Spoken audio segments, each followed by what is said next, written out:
My desperate son tore my basement apart in the dead of night, looking for cash to cover a massive gambling debt. He fully intended to rob his own mother blind while I was asleep upstairs. But when he finally smashed open my hidden safe, he did not find money. He found a document that proved his entire life was a lie. I am Gloria. I am 68 years old. I spent 40 years running the administration office at First Baptist Church and raising my boy Andre, all by myself after his father passed away. I poured every ounce of my sweat and soul into that boy, thinking I was building a legacy of love and respect. But love cannot cure greed. It was 2 a.m. on a Tuesday when the sound of shattering metal directly beneath my bedroom jolted me awake. The noise was violent, a heavy and rhythmic crashing echoing up through the floorboards. My heart hammered against my ribs. I thought a burglar had broken into the house. I wrapped my robe tight around my shoulders, grabbed the heavy brass flashlight from my nightstand, and crept silently down the stairs toward the basement. The basement was dimly lit by a single bare bulb. I held my breath and peeked around the corner of the stairwell. What I saw froze the blood in my veins. It was not a stranger. It was my own flesh and blood. Andre. My son was dripping with sweat, his eyes wild and frantic as he brought a heavy steel crowbar down onto my vintage floor safe again and again. His phone was sitting on top of an old washing machine on speakerphone. A harsh and aggressive voice was coming through the speaker. Andre was screaming back, begging this man for an extension on a massive debt. He had lost $85,000 betting on the World Cup, and the men he owed were tired of waiting. My hands started to shake, not from fear, but from a profound and sickening betrayal. This boy was tearing apart my sanctuary, fully intending to steal my life savings, to save his own skin. With one final desperate heave, the heavy metal door of my safe groaned and gave way. Andre dropped the crowbar, and it clattered loudly against the concrete floor. He fell to his knees, frantically digging his hands inside the dark cavity. I knew exactly what he was expecting to find. He thought I kept bundles of emergency cash in there, a secret stash for my retirement. Instead, he pulled out a thick and heavily sealed legal folder. I watched from the shadows as confusion washed over his face. He tore the heavy manila envelope open, pulling out the stack of documents inside. He held the top paper up to the dim light. I watched my son read. It took only a few seconds. I saw his shoulders drop. I saw the breath leave his lungs. Andre physically collapsed, his knees buckling under him as he slumped against the cold concrete wall. The paper slipped from his trembling fingers and fluttered to the floor. The color completely drained from his face, leaving him looking like a ghost who had just seen his own grave. The man on the speakerphone was still shouting, but Andre could not speak. The arrogance, the entitlement, and the desperate greed were all gone, replaced by pure and paralyzing shock. I did not scream. I did not cry. A cold and hard clarity settled over me. I stepped out from the shadows of the stairwell. My slippers made no sound on the concrete, but he felt my presence. He slowly looked up at me, his eyes wide with a terror he had never known before. I looked down at the boy I gave my life to, my voice icy and perfectly calm in the quiet basement, and I asked him, "What did you just find in my safe, Andre?" Before I demanded an answer from my trembling son, my mind flashed back over the decades we had shared. 40 years of my life passed before my eyes in the cold, dim light of that basement.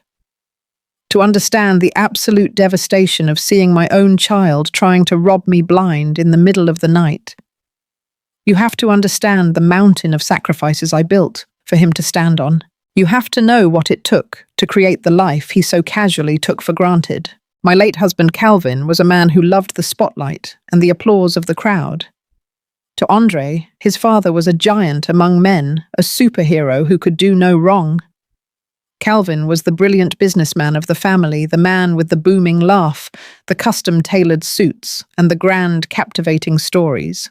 He always kept a thick wad of cash in his money clip and insisted on parking a shiny, expensive car in the driveway for the whole neighborhood to admire.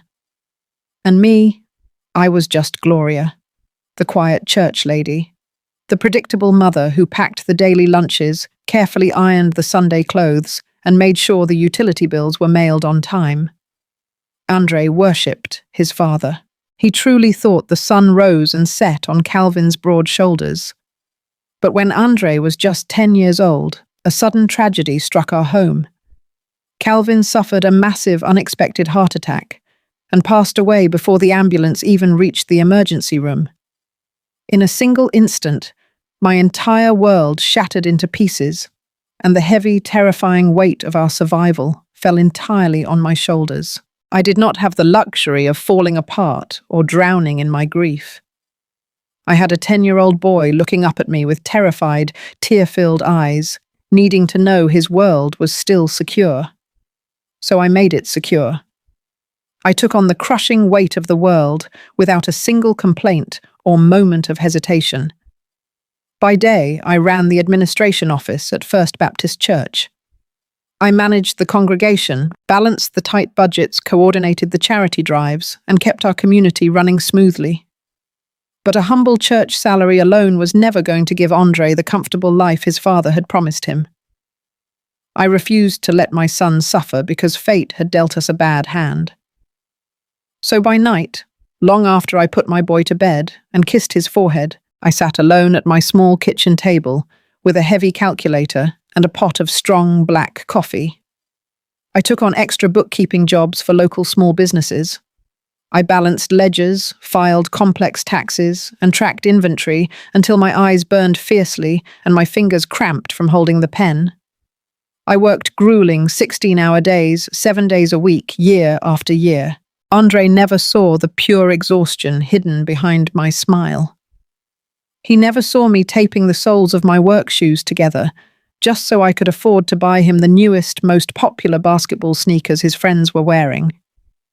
He never knew that I quietly ate plain oatmeal for dinner several nights a week, so he could have fresh meat and vegetables on his plate. I made absolutely certain that my boy never felt the bitter sting of lack. When the time came for him to go to college, I did not let him take out a single student loan. I proudly wrote the tuition checks myself. Every semester was paid in full with cash I had scraped together through thousands of silent, sleepless nights. I wanted him to start his adult life completely free of the heavy financial burdens that suffocate so many young people in our community today. I gave him a clean slate and a perfect head start. Then he met Chloe. Chloe was a young woman who loved designer labels, social status, and the outward appearance of immense wealth. When they got engaged, she brought me a thick binder full of extravagant wedding plans that cost more than some houses in my neighborhood. She demanded towering ice sculptures, imported exotic flowers, and a 5-course plated dinner for 200 guests. Andre looked at me with those desperate, pleading eyes, wanting nothing more than to give his bride the entire world. I did not blink or hesitate. I quietly withdrew the funds from my hard-earned savings and paid for the entire lavish affair. I sat at table number 1 in a simple, affordable dress I had bought on sale, watching them dance the night away, truly believing my financial sacrifices were the ultimate beautiful expression of a mother's devotion. A year later, they decided they wanted to buy a home. They did not want just any home, but a luxury multi-level townhouse in one of the most exclusive and expensive neighborhoods in the city. They did not have the credit score or the savings required for the massive down payment the bank demanded. Once again, Andre came to my house. Once again, I opened my checkbook without a second thought. I put down the massive deposit. I secured their dream home. I asked for absolutely nothing in return, only their continued happiness and stability. But my lifelong generosity was eventually met with a creeping, insidious disrespect. As Andre and Chloe slowly climbed the local social ladder, They began to look down on the very woman holding that ladder steady for them. They started treating me like I was simple-minded and slow. They treated me like a sweet, naive old woman who simply did not understand how the fast-paced modern world worked. At their fancy dinner parties, I would sit quietly in the corner, while Chloe boldly rolled her eyes at my sensible walking shoes and my frugal, careful habits. She would openly mock me in front of her friends for clipping grocery coupons, completely and utterly ignorant to the fact that my strict frugality was the only reason she was sitting in a massive dining room under a glittering crystal chandelier. They loved to brag to their affluent friends about their lifestyle. I vividly remember hearing Andre at a crowded holiday party, holding a glass of expensive imported wine, boasting loudly about his generational wealth. Generational wealth. The phrase tasted like bitter ash in my mouth. He spoke as if his father had left him a massive, untouchable trust fund, as if his current success was a divine inherited birthright. He completely erased my sweat, my silent tears, and my decades of back-breaking labor from his narrative. To them, I was just an outdated relic they had to tolerate out of obligation. They saw my quiet nature as a pathetic weakness. They mistook my humility for sheer ignorance. They truly believed they were the smart ones, the sophisticated ones, while I was just a naive old church administrator waiting out my final golden years in a dusty, forgettable house. But standing there right now, in the cold, damp air of my basement, all those painful memories evaporated, leaving behind a chilling and undeniable reality. The 40 years of intense sacrifice, the silent endurance, and the unyielding love I poured into this boy culminated in this single, horrifying moment of betrayal. I looked down at the grown man kneeling on the hard concrete floor. My son, the boy I had protected with my entire life. He was completely paralyzed. His chest heaved violently as he stared in absolute horror at the legal documents he had just pulled from my broken safe. The arrogant, entitled facade he wore every single day was shattered into a million jagged pieces. He was trembling so violently that he could not even hold onto his cell phone. It slipped from his sweaty fingers and hit the hard concrete floor with a sharp, echoing crack. It landed face up, resting right near the tip of my bedroom slipper. The screen immediately lit up with a bright, glaring glow in the dim, shadowy room. A new text message had just arrived. I did not have to bend down to read the large, bold letters flashing across the cracked glass. It was a message from his wife, Chloe. The words burned themselves into my mind forever, revealing a darkness I never could have imagined. Did you get the cash yet? The facility needs the deposit tomorrow. The glowing screen of that dropped cell phone lit up the dark concrete floor, and those words burned themselves into my mind. Did you get the cash yet? The facility needs the deposit tomorrow. My eyes moved from the phone up to my son. Andre was still on his knees, shivering like a frightened child caught in a terrible storm. But he was not a child. He was a 35-year-old man who had just broken into his mother's safe like a common thief in the night. I stepped closer to him. My voice did not shake. "Give me that folder, Andre," I commanded. He did not move. His hands were completely frozen in mid-air, hovering over the scattered documents. I bent down and snatched the heavy manila envelope right out of his grip. I gathered the spilled papers from the cold floor and held them up to the dim light of the basement bulb. "You thought you were going to find bundles of cash in here," I said, my voice dangerously quiet. "You thought I was hoarding some massive inheritance from your father." I looked down at the top document. It was yellowed with age, dated nearly 30 years ago. I held it out so he could see the bold black lettering. It was a formal notice of default. Beneath it was a foreclosure warning on our old house. And beneath that were copies of personal loans with astronomical interest rates signed by Calvin. "Your father was not a brilliant businessman, Andre," I said, forcing him to look at the papers. "He was a degenerate gambler. He died owing hundreds of thousands of dollars to people you never ever want to meet. When he had that heart attack, he did not leave us a financial empire. He left us drowning in a sea of debt. I watched the realization hit my son like a physical blow. The blood drained from his face as he stared at his father's signature on loan after loan. For decades, Andre had walked around this city with his chest puffed out, bragging to anyone who would listen about his family legacy. He and Chloe loved to use that phrase. Generational wealth. They used it to look down on people who actually worked for a living. They used it to mock my sensible shoes, my budget grocery shopping, and my modest lifestyle.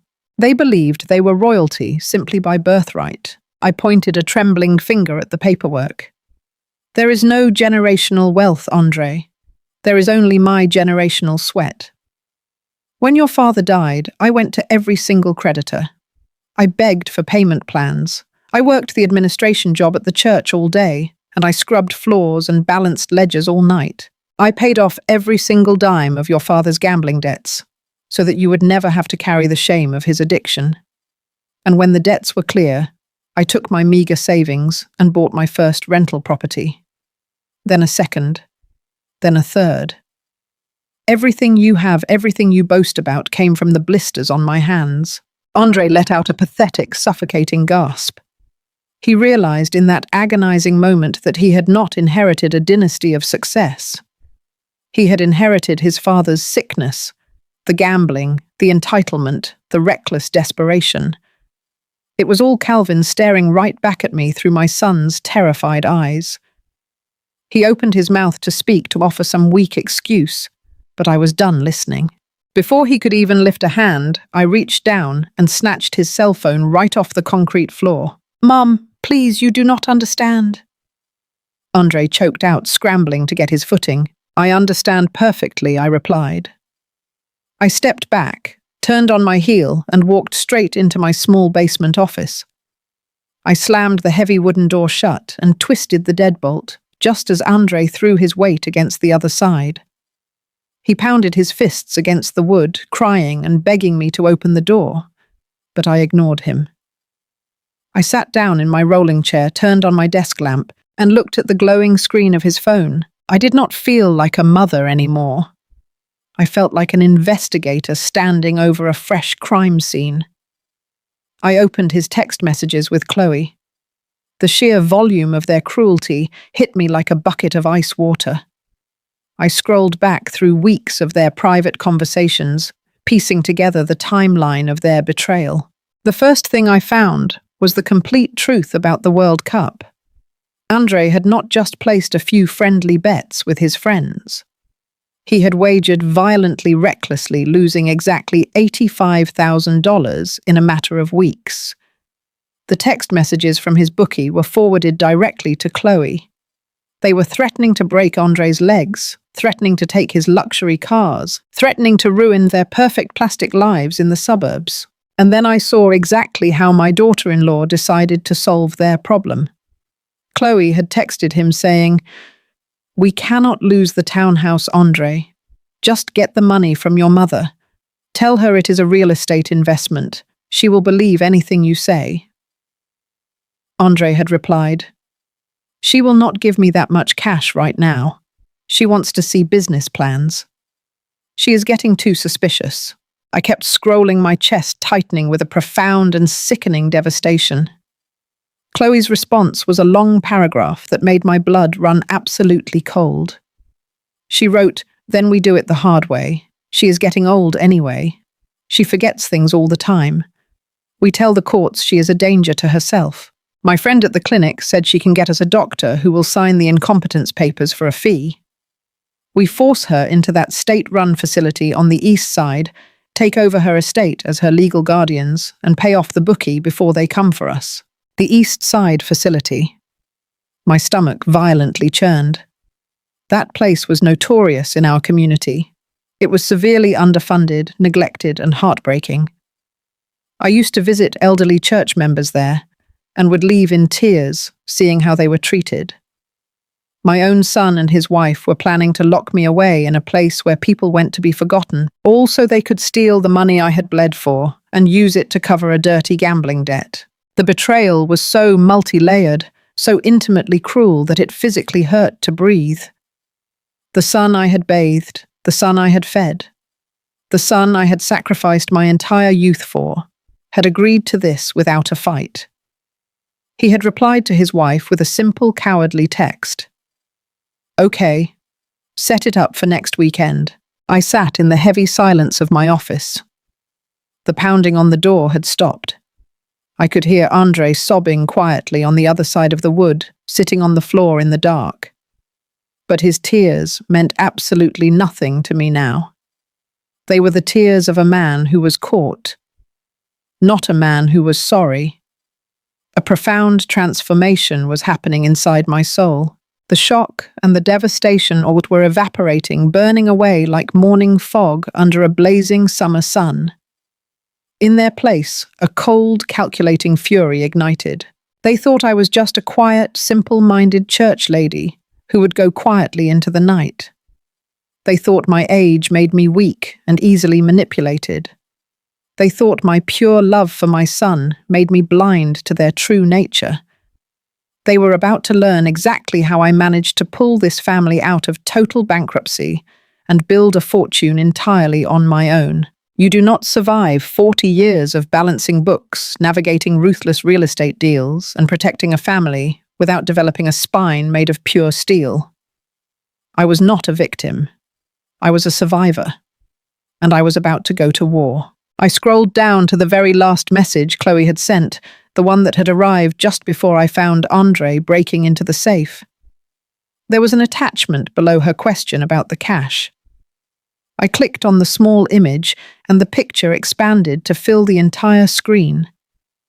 It was a photograph of a legal document resting on Chloe's expensive kitchen counter. I zoomed in on the words at the top of the page. It was a durable power of attorney. It was a sweeping, comprehensive legal document granting Andre full, unchecked legal and financial control over my life, my home, my bank accounts, and all of my medical decisions. I slowly scrolled to the bottom of the page. My signature was perfectly forged on the dotted line. I could see the slight hesitation in the ink, where Chloe must have practiced my handwriting over and over until she got it right. And right below that fake signature was a bright blue notary stamp.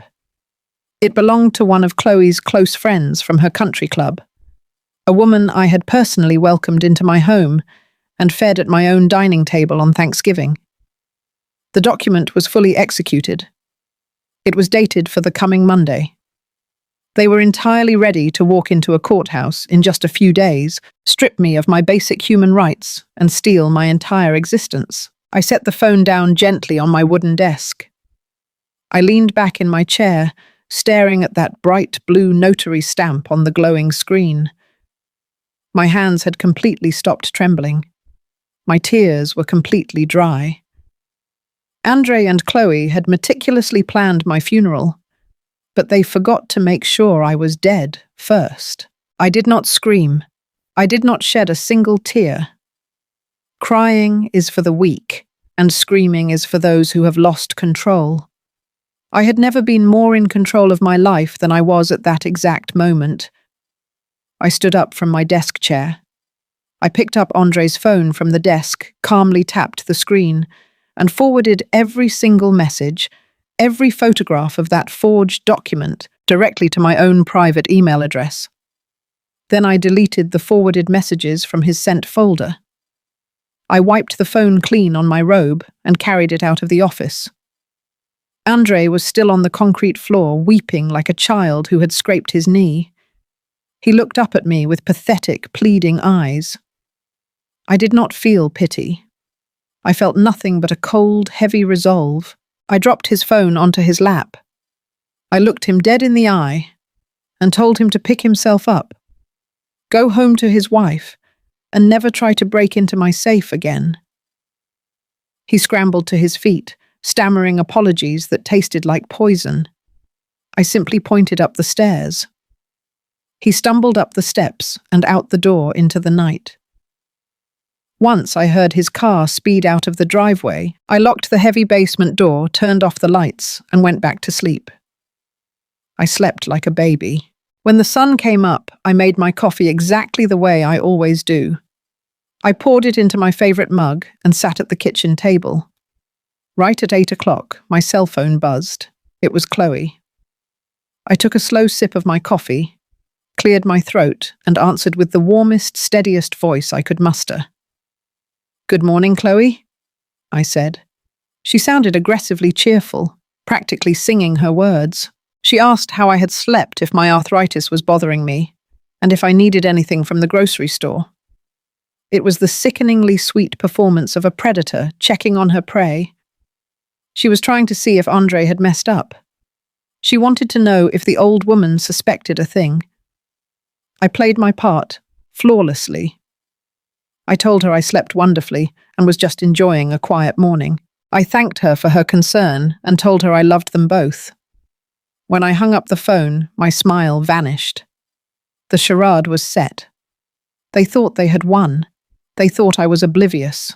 I got dressed in my best navy blue suit, picked up my briefcase, and drove straight to the law offices of Mr. Sterling. Elias Sterling had been my trusted attorney for over 20 years.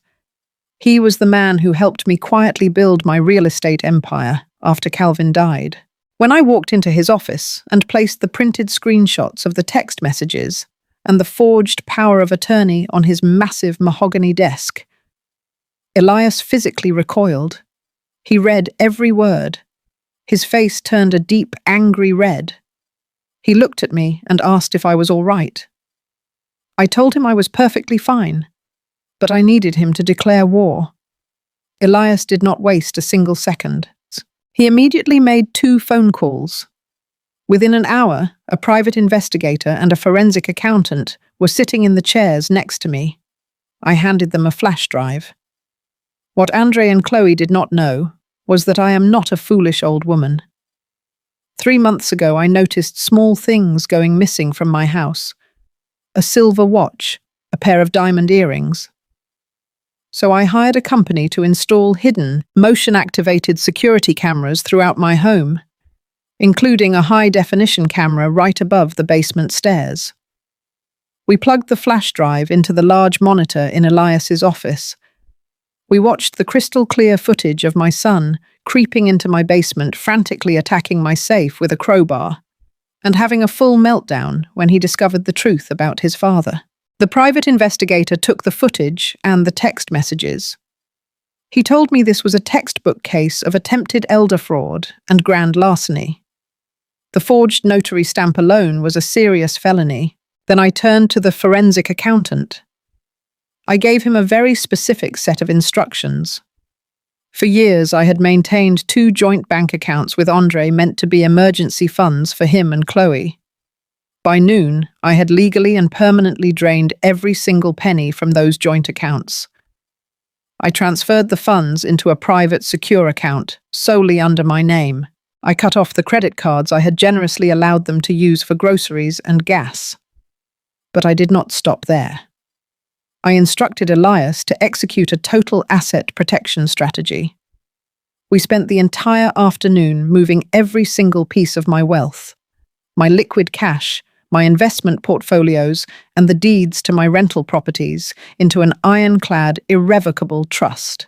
An irrevocable trust meant that even if they somehow managed to bribe a corrupt doctor to declare me incompetent, they could never touch a dime of my money. The trust locked them out completely and permanently. Finally, we addressed their most prized possession, the luxury townhouse. Andre and Chloe loved to host lavish dinner parties in that house, boasting about their real estate prowess. But the truth was, they never qualified for the mortgage.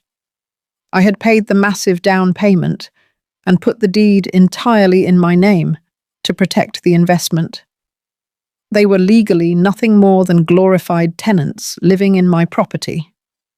I instructed Elias to immediately transfer the title of that townhouse into a newly formed limited liability company.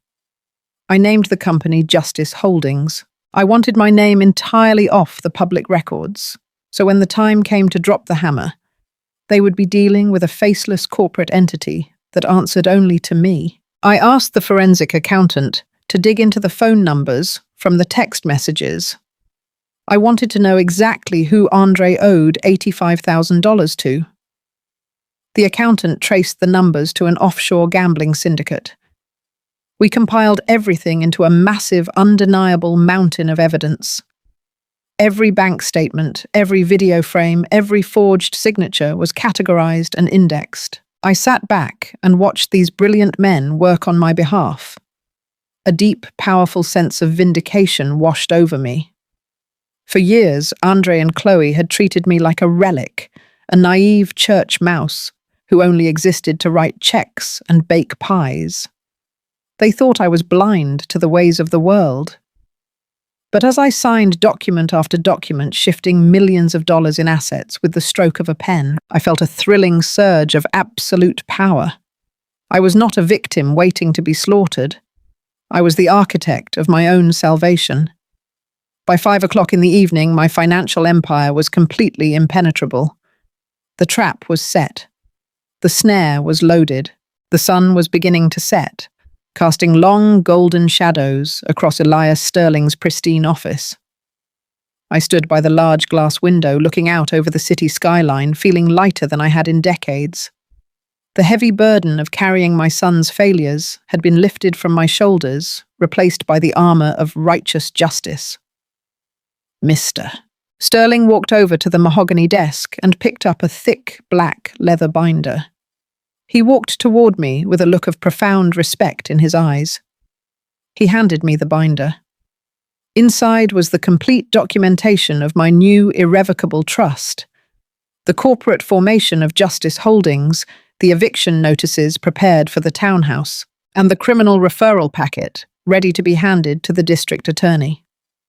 It was the complete, total destruction of Andre and Chloe's malicious plot bound in black leather. He told me I was the strongest woman he had ever had the privilege of representing. I thanked him, taking the heavy binder into my arms. Just as my fingers gripped the leather cover, a sharp, sudden vibration startled me. My cell phone buzzed loudly from inside my purse. I pulled it out and looked at the bright screen. It was a calendar invitation, followed immediately by a text message from Chloe. The message was filled with colorful heart emojis. She was inviting me to a very special family dinner at a high-end steakhouse downtown for this coming Saturday night. I stared at the screen, my blood running ice cold. Saturday night. That was the exact date they had discussed in their text messages. That was the exact night they planned to ambush me with the fake medical evaluation and force me into a nursing home. Saturday evening arrived with a heavy, humid warmth hanging in the air.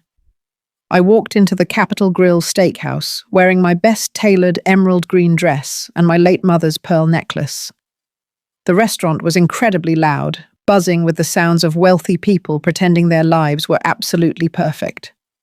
Crystal wine glasses clinked together over the low hum of jazz music. The rich smells of roasted garlic, melted butter, and seared beef filled the dining room. Waiters in crisp white shirts and black ties moved like ghosts between the dark mahogany tables, carrying trays of expensive food. I found Andre and Chloe sitting in a plush leather booth near the back of the restaurant. They looked exactly like a picture cut straight out of a high society magazine. Andre wore a sharp charcoal suit that I knew cost more than my first car. And Chloe was draped in an elegant cream-colored silk blouse with heavy diamond studs sparkling on her ears. When they saw me approach the table, they both stood up in unison and gave me the most sickeningly sweet smiles I had ever seen in my entire life. Chloe actually leaned over the polished table and kissed my cheek. It took every single ounce of strength in my body not to lift my napkin and wipe the spot where her lips had touched my skin. We sat down and ordered our drinks. Andre signaled the waiter and confidently ordered a $90 cut of prime rib, while Chloe ordered a bottle of imported wine that cost more than my weekly grocery budget. They were celebrating in advance. They were comfortably spending money they fully believed they were about to steal from me. As soon as the waiter walked away with our menus, Chloe folded her perfectly manicured hands on the table and let out a long, dramatic sigh. She looked at Andre with a deeply practiced expression of fake sadness, then turned her big brown eyes toward me. She reached into her expensive designer leather handbag and pulled out a crisp white folder. She placed it gently on the table right next to my water glass. When she spoke to me, she used that high-pitched, patronizing baby voice that arrogant people use when they talk to toddlers or confused animals. "Gloria, sweetie." Chloe began reaching out her hand to pat my fingers. "Andre and I have been talking for a long time now. We have been so terribly worried about your memory lately. You seem so confused all the time. You are forgetting things left and right. We think living all alone in that big old house is just getting to be far too much for your poor mind to handle." Andre chimed in, playing his role perfectly on cue. "Mum, we love you so much. We just want you to be completely safe." Chloe found a lovely assisted living facility on the east side of town. It is a wonderful place. They have doctors on staff around the clock to make sure you do not hurt yourself. You will have a small room all to yourself and people your own age to play games with. We went ahead and filled out the paperwork for you to grant me full medical and financial power of attorney, so you do not have to stress your tired mind over paying bills ever again. I did not say a single word. I did not blink. I did not shed a tear. I simply picked up my tall glass of iced tea and took a very slow, very deliberate sip. The ice cubes clinked softly against the crystal glass. I let the cold liquid slide down my throat, savoring the absolute silence stretching across the heavy wooden table. Chloe and Andre exchanged a quick, nervous glance. They fully expected me to cry. They expected me to panic, to argue, or to act deeply confused, which would only serve to prove their cruel point. Instead, I set my glass down on the coaster and smiled. It was not a warm smile. It was the smile of a woman who had just locked the cage door from the outside. "A facility," I said, keeping my voice incredibly smooth and pleasant. "And you went ahead and took care of all the complex legal paperwork for me. How incredibly thoughtful of you both." I reached down into my own purse sitting on the seat beside me. I pulled out a thick, heavy manila envelope and placed it firmly right on top of Chloe's pristine white folder. "Since we are sharing important paperwork tonight, I said I brought some documents of my own that I think you both need to review immediately." I opened the metal clasp of the envelope. The first thing I pulled out was a stack of glossy, high-definition photographs. I slid them slowly across the polished mahogany table, stopping them right under Andre's nose. They were the security camera stills from the basement. They were crystal clear, brightly lit images of Andre drenched in a desperate sweat, swinging a heavy iron crowbar into my floor safe. In one picture, he was looking directly up toward the hidden camera, his face twisted in pure, unadulterated greed. Andre looked down at the photographs. The color drained out of his face so fast he looked like a corpse. His mouth opened wide, but no sound came out. He looked like a fish gasping for air on a dry dock. He instinctively pulled his hands back from the table and pressed them tightly against his chest as if the glossy paper was going to burn his fingers. "I was wondering," I said, my voice dropping into a cold, hard tone, "if my memory is so terribly damaged. Could you perhaps remind me why you were trying to smash open my safe at 2 a.m. like a common street thug?" Chloe leaned over to look at the photos. Her jaw dropped open. But before she could formulate a single lie, I pulled out the next set of papers. It was a thick stack of printed text messages, blown up in large font so the words were absolutely impossible to miss. I slid them directly over to her side of the table. "Oh, do not worry, Chloe. I did not leave you out of the fun," I said, tapping the top page with my fingernail. "I see here you two have been having some very late-night conversations. $85,000 lost on soccer games. That is an awful lot of money to owe to violent men, Andre. And Chloe, my goodness, planning to bribe a corrupt doctor to declare me incompetent, discussing exactly how to forge my signature on a power of attorney, and having your little country club friend notarize it illegally. Did you know document forgery and elder fraud carry a mandatory prison sentence in this state? Chloe turned completely pale. Her perfectly painted lips began to tremble, uncontrollably. Her eyes darted wildly around the crowded restaurant, as if she was looking for a fire exit to run through. "You went through my husband's phone?" She hissed, her voice losing every single drop of that fake sweetness. "That is a severe invasion of our privacy." Privacy? I let out a sharp, genuine laugh that made the couple at the next table turn and look at us. "You plan a conspiracy to steal my life, my home, and my freedom. And you want to sit here and lecture me about privacy? But wait. I saved the absolute best for last." I reached into the envelope one final time. I pulled out the yellowed financial records from 30 years ago, the bankruptcy filings, the massive loan defaults, the undeniable proof of a ruined man. I slid them across the table, covering up the photos of the basement. I looked dead into Andre's terrified, bulging eyes. "You love to brag about your generational wealth," I told him, my voice cutting through the noise of the restaurant like a sharp blade. "You walk around this city acting like you are royalty because your father was some brilliant business tycoon. Read those papers, Andre. Read them right now. Your father died drowning in gambling debt. He was a degenerate addict who left us with nothing but empty bank accounts and violent threats from loan sharks.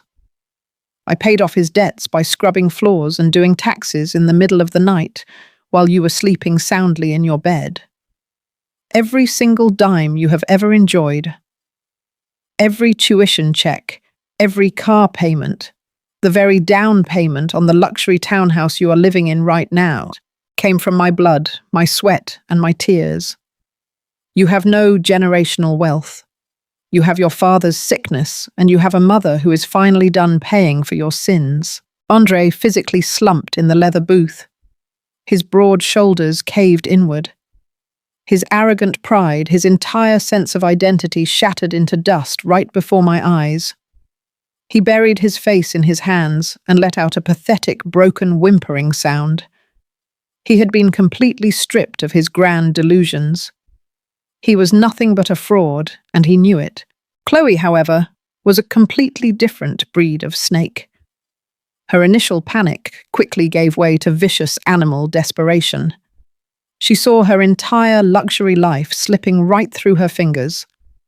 She lunged forward across the table, her manicured claws reaching out to grab the printed text messages and the forged notary photographs. She wanted to snatch the papers and destroy the evidence right there in the restaurant. She was fast, but I was faster. 40 years of hard, relentless labor had made my hands incredibly strong. I slammed my palm down hard, pinning her wrist flat against the heavy mahogany table. I squeezed her wrist with a grip like an iron vice. She gasped in shock and tried to violently pull away, but I held her there, leaning in close so she could feel the absolute heat of my righteous fury. She glared at me, her face contorted with pure hatred. She yanked her arm again, but I did not let go. Chloe sneers and says, "You're just a crazy old woman. No one will believe you over us." I smile, look past Chloe's shoulder and say, "I think the police officers standing right behind you might." Chloe's smug face dropped entirely as two large men in plain dark suits stepped up to our leather booth. They did not look like restaurant managers. They were detectives from the Financial Crimes Division. My attorney, Mr. Sterling, had not just been building an ironclad trust fund for me over the past week. He had been building a criminal case. He had preemptively filed charges for attempted grand larceny, breaking and entering, and document forgery on my behalf. The taller detective flashed his badge and asked Andre to stand up and step away from the table. Andre looked like a little boy who had just been caught stealing a candy bar, but the stakes here were decades in state prison. Right there in the middle of the upscale steakhouse, with smooth jazz music playing and expensive wine glasses clinking all around us. They pulled Andre's hands firmly behind his back. The sharp, heavy click of the metal handcuffs echoed over the quiet dining room. People at the neighboring mahogany tables gasped out loud. Some even stood up from their seats to get a better look at the spectacle. Andre started sobbing uncontrollably. He begged the officers, and he begged me, crying that it was all a terrible mistake. But the detectives were not interested in his sudden tears. Then they turned their attention to Chloe. The second detective informed her she needed to come down to the station immediately for questioning regarding a fraudulent notary stamp on a legal medical document. Chloe absolutely lost her mind. The perfectly manicured high society wife vanished in an instant. She started screaming, causing an absolute public scene. She pointed her shaking finger at her husband in handcuffs and screamed that it was all his fault that he forced her to do it, and that she knew absolutely nothing about his massive gambling debts. She threw the man she married under the bus without a single second of hesitation, just to save her own skin. But the police did not care about her excuses. They escorted both of them out the front doors, right past the fancy valet stand, leaving their expensive half-eaten prime rib dinners to grow cold on the table.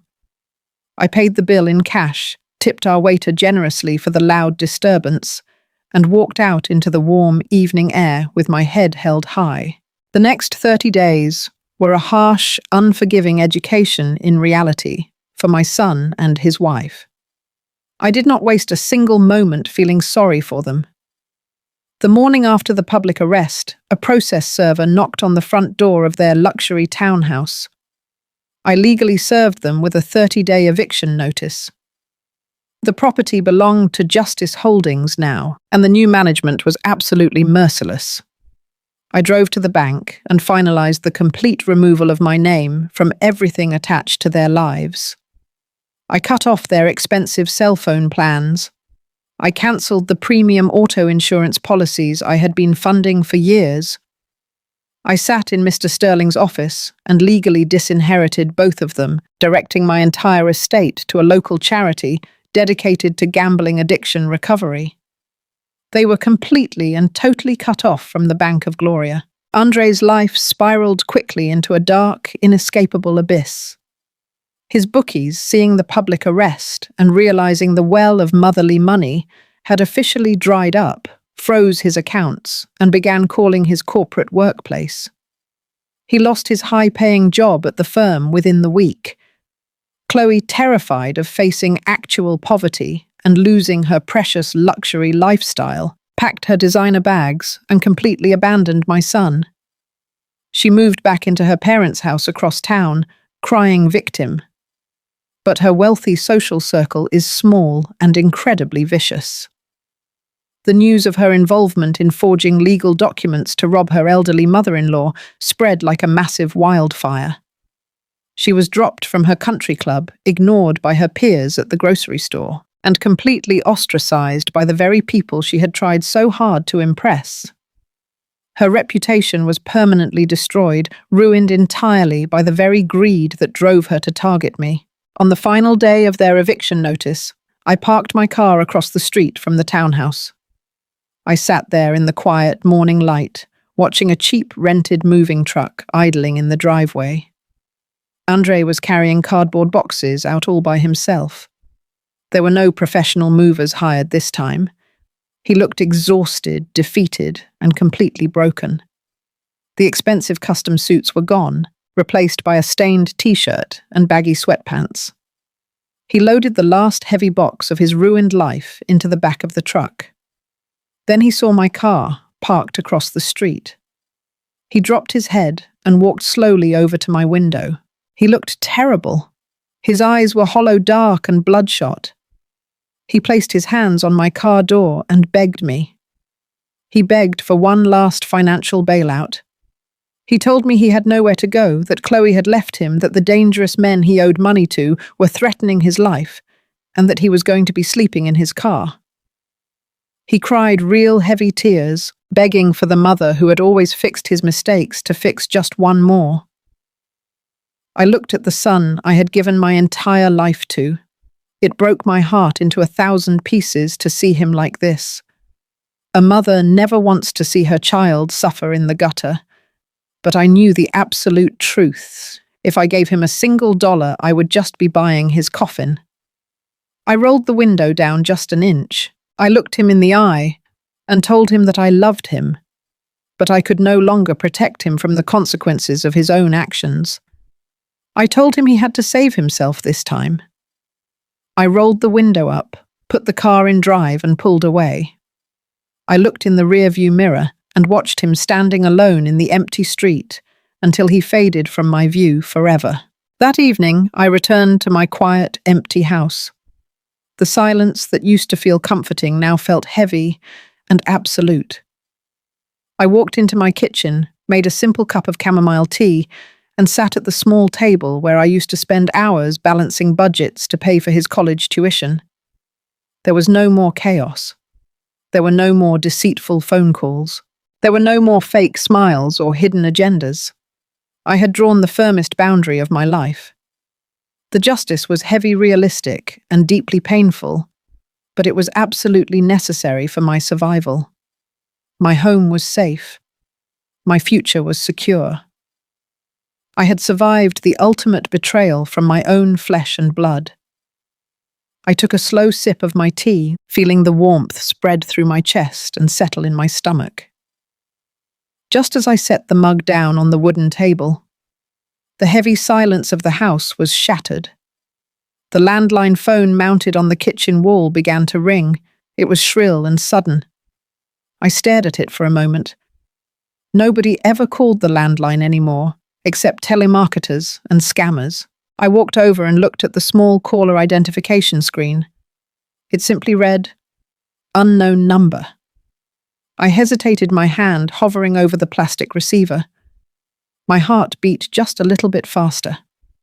I picked up the phone, held it to my ear, and answered. 6 months have passed since that cold morning. I watched my son drive away from the townhouse. 6 months since I finally chose my own peace over his endless toxicity. I'm standing in my basement right now, but you would never recognize the space. The dark and damp concrete walls where my son tried to smash open my vintage safe are completely gone. I decided I was not going to let that terrible memory live in the shadows of my home. I hired the best contractors in the city and had them completely gut the place. They tore down the old beams, installed wide egress windows to let the natural sunshine pour in, and laid down beautiful and warm hardwood floors. I transformed the exact site of my deepest betrayal into a bright and welcoming community planning office and my own personal art studio. Where the heavy metal safe used to sit, I now have a large and sturdy oak table covered in bright watercolor paints and organized folders for my church charity events. Every time I walk down these stairs now, I do not feel fear or heartbreak. I feel a profound and sweeping sense of victory.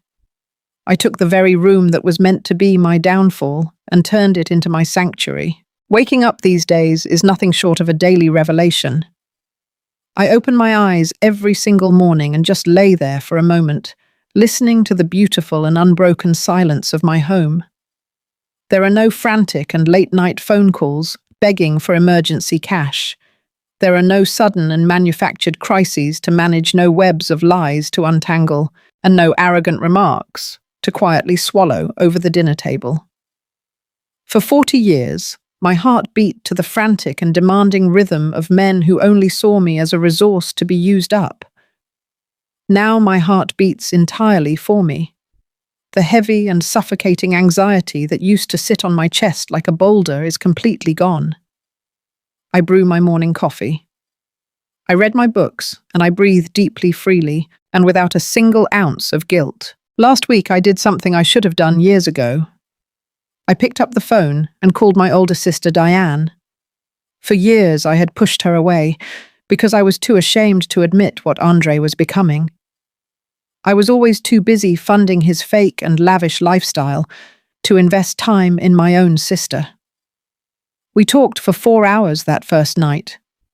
We cried over the lost time, we laughed until our stomachs hurt, and we made wonderful new plans. Next month, Diane and I are boarding a 14-day luxury cruise to the Caribbean. I used my own money, the money I saved from the jaws of a bookie, to book the absolute best grand suite on the entire ship.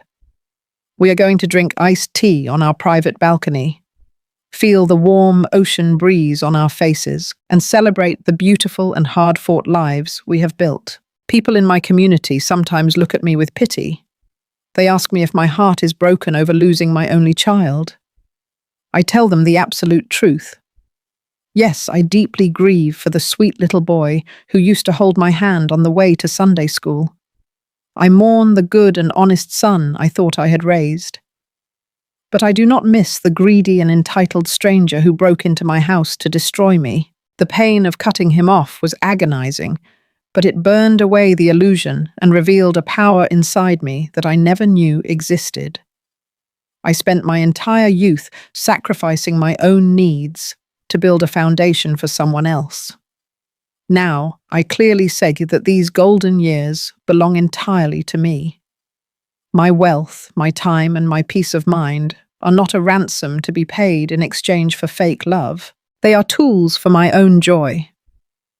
I finally found the woman I truly am, and she is standing incredibly tall. Family is not just about the blood running through your veins. It is about the respect and the loyalty you carry in your heart. I learned the hard way that you cannot buy genuine love, and you should absolutely never have to finance your own respect. Welcome back to Her Golden Years Stories. I want to take a moment to ask all the strong, beautiful women listening to me today, have you ever been emotionally or financially held hostage by your own flesh and blood? What would you have done if you found your own child trying to steal your future and your peace of mind?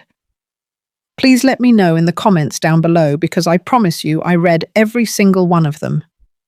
Also, tell me where you are watching from today and what time is it exactly where you are right now. Let us build our beautiful community together. Do not forget to hit the like button, subscribe to the channel, and share this story with a sister who might really need to hear it today. Remember, your golden years belong entirely to you.